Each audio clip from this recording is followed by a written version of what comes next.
But now Saul's going to do some self-interpretation of that, and that's where the problem is going to come with today's lesson. So he starts off to do what he was commanded to do.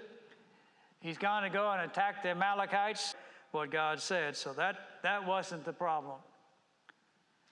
Now, there is another group of people that is there close to them, or maybe even a little bit intermingled in with them, and they were the who? The Kenites.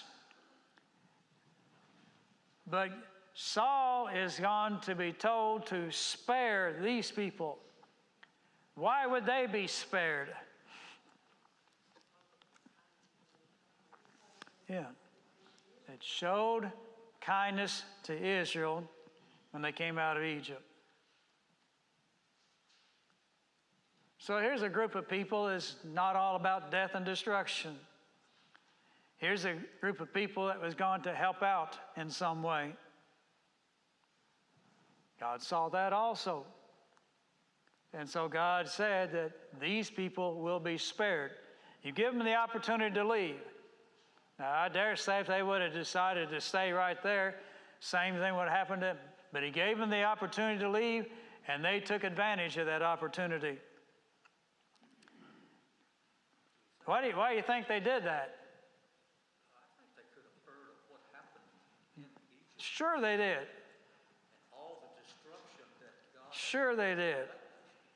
They knew that they were dealing with a God that brought the Israelites out of Egypt. They knew about those stories. And they knew, I don't know how many generations this has been passed down now, but they knew that the God of Israel wiped out the most powerful army on the face of the earth. And so when they said, the God of Israel says that you may leave if you like, they packed up and they left. That passage in Deuteronomy said that Amalek did not fear God. Mm-hmm. He thought he was in control, didn't he? Yes. Jethro, Moses' father-in-law, was a Kenite. So they had some good instruction about who God is. Yes. You sure did. Well, the battle's taken place. And when the battle is all over and done with, there is one Amalekite that is alive. And who is that? King Agag. And what else was alive? Yeah, the best of the sheep, the cattle, the fat calves, and the lambs. And how did Saul decide what he would spare and not spare? It was an individual choice. If he looked at this animal and determined it was a fine specimen, what did he do? He saved it. But if he looked at that animal and you're not the best of the crop, then he had it slaughtered.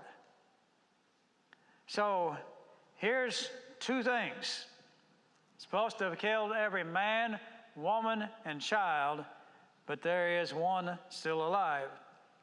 I don't know how many sheep and cattle and fat calves and lambs that he spared, but he should not have spared a single one. But he made the choice that here are some things that look really good, and he decided to spare them.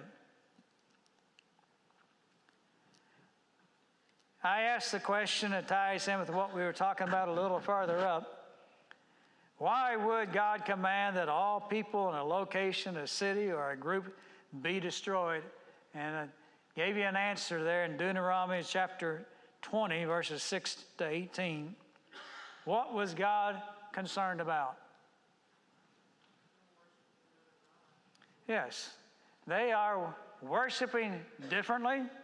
Most of the time that meant they were worshiping an idol that they themselves have created.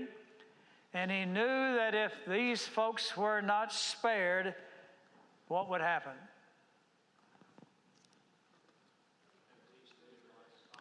Yeah. They would teach the Israelites to do the same thing.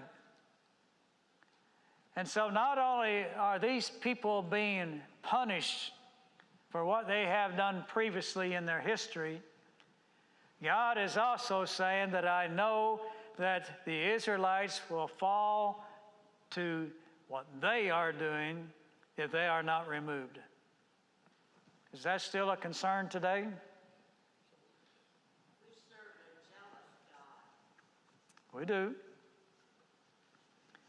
Are there things today that buildings that have Church of Christ on the front of it are doing that 20, 30, 40, 50 years ago, no way it would have been happening? Yeah. Why is it happening? Yeah. People in the world are doing it. Oh, look what they're doing, and then look at the crowd they're drawing. And so, looks like God's blessing that, so let's do it too. There is a tremendous amount of that thinking in this day and time. Scott. This time of after Christ, so the tares are going to grow with the wheat. Yes. It's a little different here where he's trying to teach them.